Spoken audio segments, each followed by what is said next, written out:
Puji Tuhan, selamat malam dan salam sejahtera di dalam kasih Tuhan kita Yesus Kristus.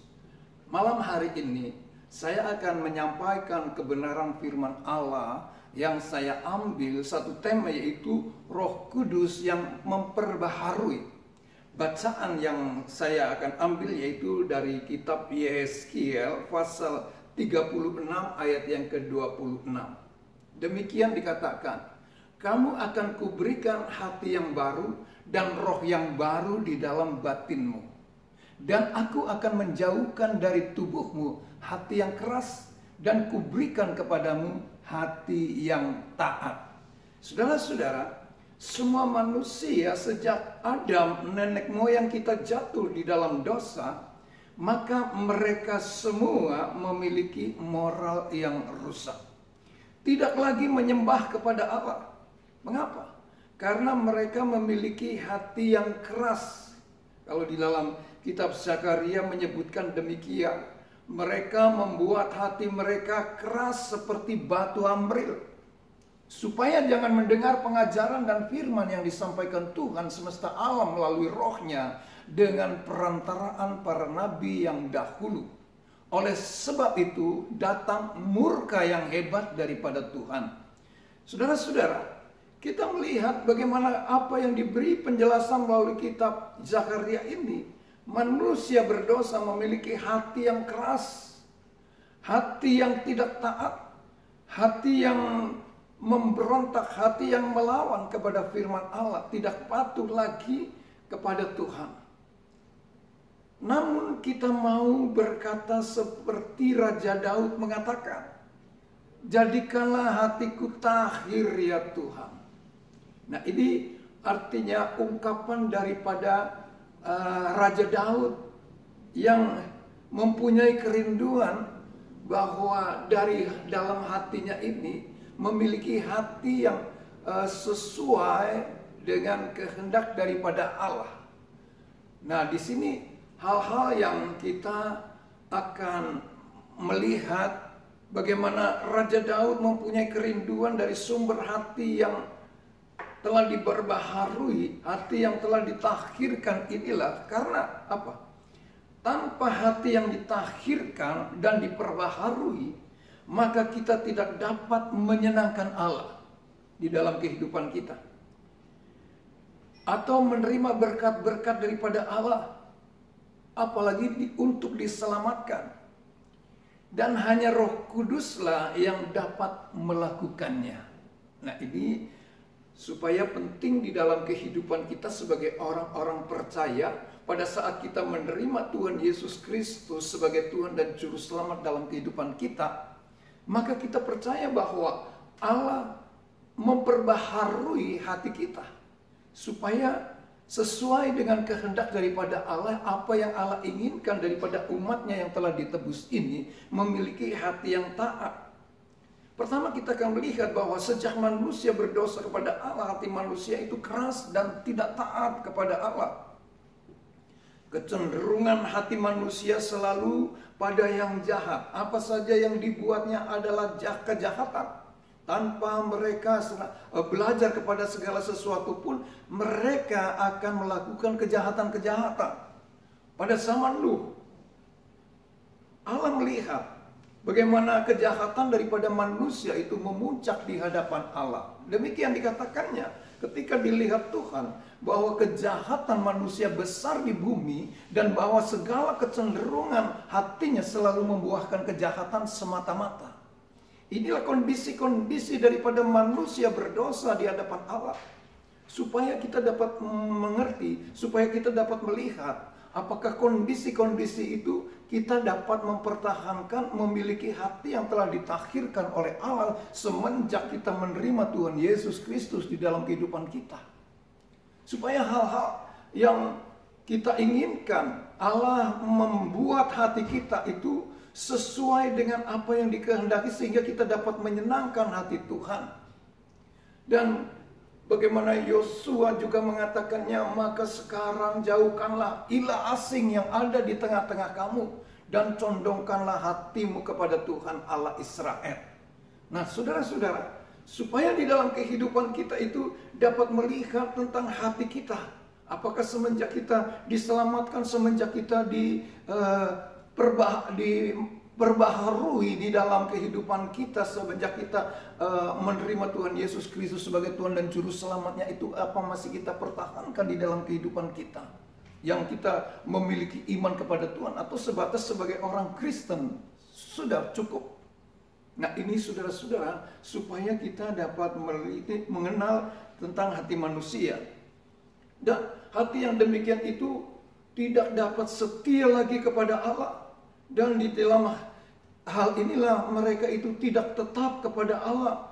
Mereka tidak setia lagi kepada Tuhan dan menganggap bahwa Tuhan itu tidak ada. Artinya ini manusia dapat menyangkal kepada Allah yang telah menjadikannya, kepada Allah yang telah menciptakannya. Sehingga manusia yang memiliki hati yang keras, hati yang berdosa ini dapat mengatakan bahwa Allah itu tidak ada.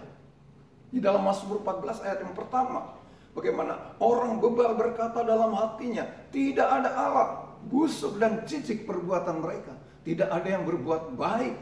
Nah, ini hal-hal kondisi seperti inilah yang akan kita memperhatikan di dalam kehidupan iman kepada Tuhan, kehidupan kita yang mengiring kepada Tuhan. Apakah kondisi hati yang awalnya kita telah menerima pembaharuan daripada Allah, tentang diberinya hati yang baru, roh yang baru di hadapan Allah. Apakah kita sebagai orang Kristen seperti itu sudah cukup titik, lalu kita tidak menyadari tentang pembaharuan di dalam hati kita? Nah, ini sudah supaya kita dapat melihat hal-hal yang terjadi di dalam kehidupan mereka semua. Dan dikatakan di dalam hal ini supaya kita dapat mengerti dan memahami ungkapan daripada firman Allah. Sebab Allah memandang ke bawah dari sorga kepada anak-anak manusia untuk melihat apakah ada yang berakal budi dan yang mencari Allah. Nah, di sini saudara-saudara, kata-kata berakal budi dan mencari Allah tentunya ada di dalam hati yang telah diperbaharui. Ada di dalam hati yang dikehendaki oleh Allah. Namun kita memperhatikan bagaimana tentang hati yang keras itu akan sulit diberi nasihat, sulit untuk diberi pengertian, sulit untuk menerima pengajaran-pengajaran daripada firman Allah, tidak menyukai lagi firman. Nah, di sini apakah kita mampu untuk melakukan sesuatu pada saat kita masih memiliki hati yang keras? Apakah kita percaya bahwa hati kita telah diperbaharui? Apakah kita percaya bahwa kita telah menerima hati yang baru dan roh yang baru? Jikalau demikian, tentunya kita akan tetap setia kepada Tuhan. Tentunya kita akan duduk diam dan menerima nasihat-nasihat daripada firman Allah. Dan kita mau mentaatinya, apa yang diperintahkan oleh Allah di dalam kehidupan kita, dan melakukannya. Nah, ini saudara-saudara, masalahnya di dalam kehidupan kita banyak orang-orang percaya sebatas menjadi orang Kristen. Namun kita harus tahu bahwa kekristenan itu bukan berarti sama dengan keselamatan.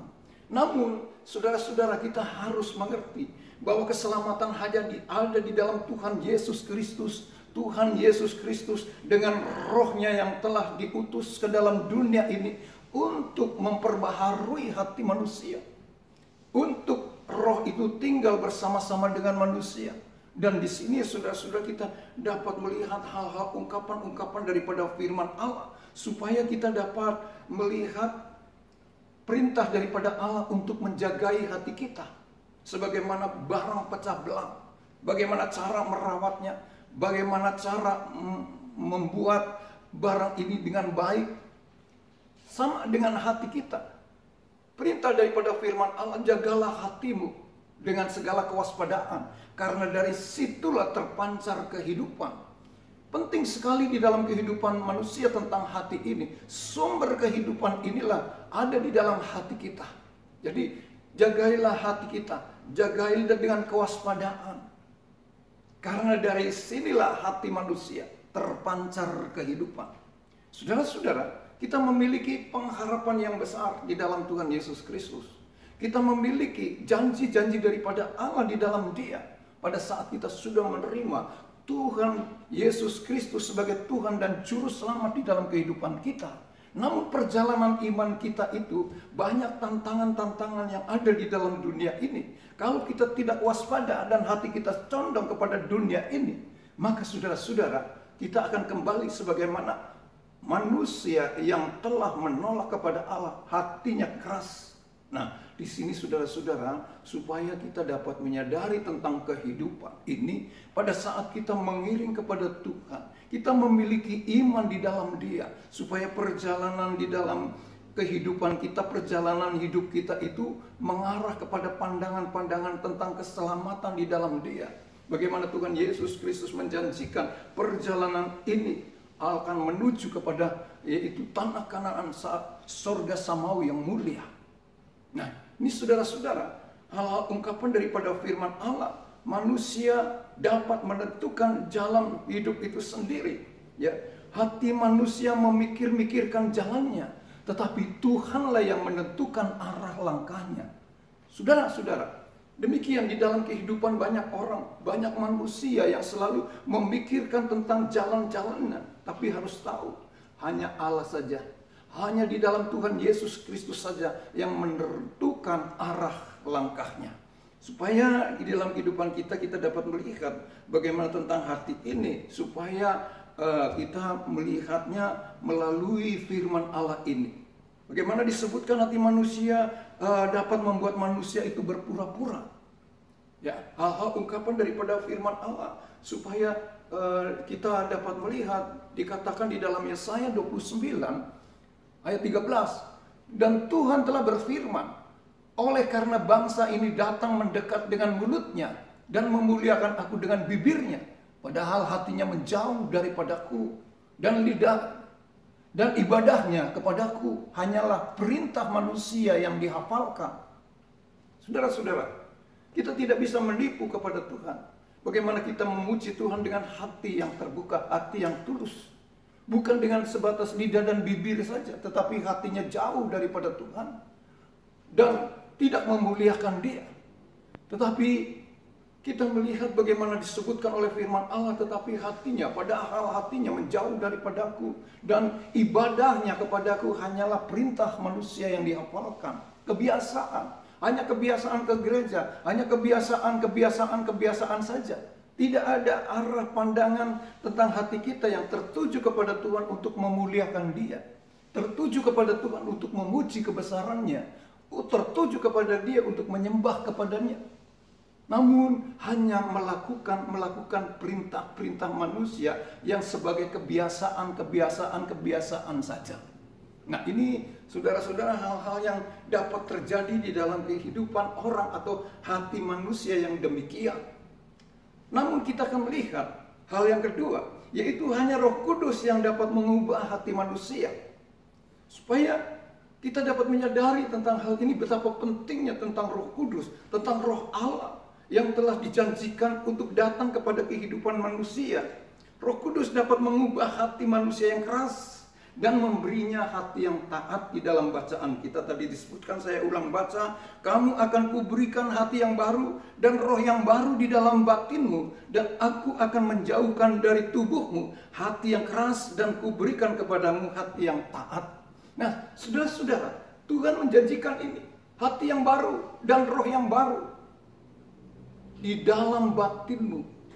Dan janji daripada Tuhan berikutnya, akan menjauhkan dari tubuhmu hati yang keras dan kuberikan kepadamu hati yang taat.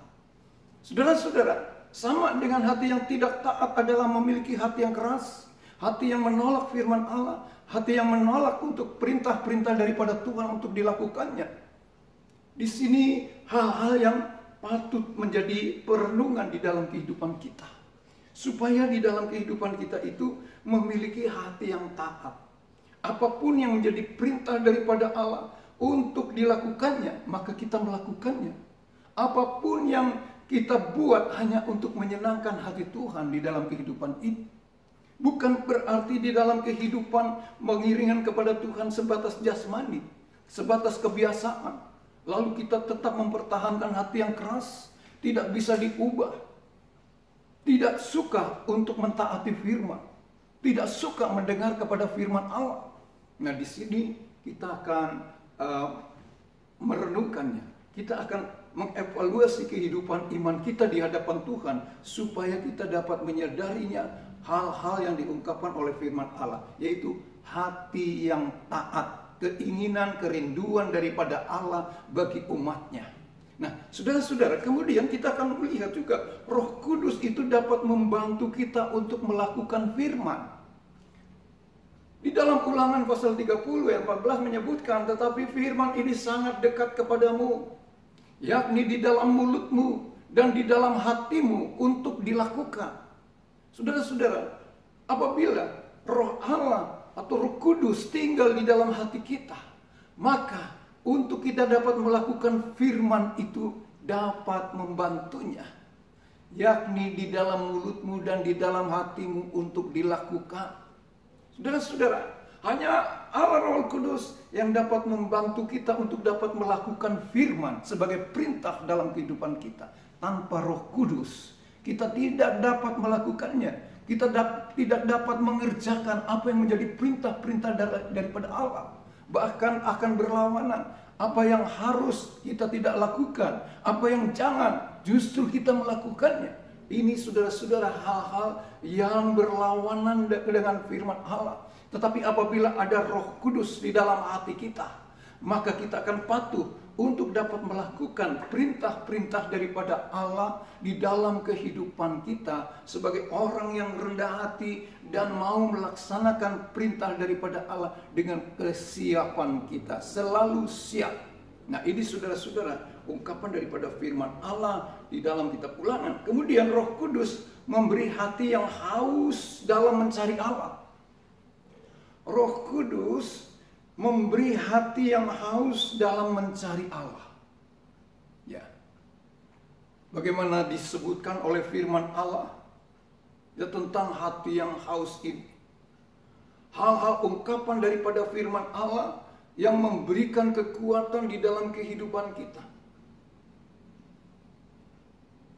Sebab Tuhan mendengarkan orang-orang miskin dan tidak memandang hina orang-orangnya dalam tahanan. Nah, ini saudara-saudara ungkapan daripada firman Allah supaya kita dapat melihat kerinduan daripada umatnya, kerinduan untuk mencari Allah di dalam kehidupan kita selagi kita berada di dalam dunia ini. Kerinduan untuk tetap dekat kepada Allah, kerinduan senantiasa akan mencari wajahnya daripada Tuhan di dalam kehidupan ini. Dan kemudian saudara-saudara, Roh Kudus dapat memperbaharui hati dan roh kita. Ini terpenting di dalam kehidupan kita. Roh Kudus dapat memperbaharui hati dan roh kita. Hal-hal yang menjadi ungkapan di dalam kehidupan umatnya yang kita dapatkan daripada firman Allah. Aku akan memberikan mereka hati yang lain dan roh yang baru di dalam batin mereka. Juga aku akan menjauhkan dari tubuh mereka hati yang keras dan memberikan mereka hati yang taat. Nah, ini saudara-saudara, bagaimana janji daripada Allah, aku akan memberikan hati yang lain dan roh yang baru di dalam batin mereka. Juga aku akan menjauhkan dari tubuh mereka hati yang keras dan memberikan kepada mereka hati yang taat. Berulang-ulang firman Tuhan mengatakan Tuhan merindukan umatnya itu memiliki hati yang taat kepadanya. Tuhan merindukan orang-orang itu dapat merendahkan diri di hadapan Tuhan dan menyenangkan hati Tuhan. Nah, di dalam hal inilah bagaimana Tuhan berjanji akan memberikan mereka hati yang lain. Artinya bukan hati yang telah dipenuhi dosa dan dipertahankan dalam kehidupannya, dan roh yang baru di dalam batin mereka, supaya roh yang telah mati itu telah dihidupkan. Roh Allah tinggal di dalam hatinya, kemudian menjadi orang-orang atau umat yang taat kepadanya, umat yang akan menyukakan daripada hati Tuhan. Demikian saudara-saudara, supaya kita dapat memahami tentang Allah Roh Kudus yang dijanjikan pada saat Yesus terangkat naik ke surga. Tuhan menjanjikan akan mengirimkan roh penolong di dalam kehidupannya, roh kebenaran, roh penghibur di dalam kehidupan umatnya. Disinilah kita akan menyediakan hati kita. Hati kita terbuka untuk diperbaharui. Hati kita terbuka untuk mendapatkan sesuatu yang kita dapat memperoleh kekuatan daripada Tuhan untuk memuliakan Dia. Puji Tuhan saudara-saudara, demikian tentang Allah Roh Kudus yang kita dambakan di dalam kehidupan kita. Akan memperbaiki, akan memperbaharui kehidupan kita melalui hati kita. Dan Tuhan akan memberkati umatnya yang taat kepadanya. Terima kasih. Haleluya. Amin.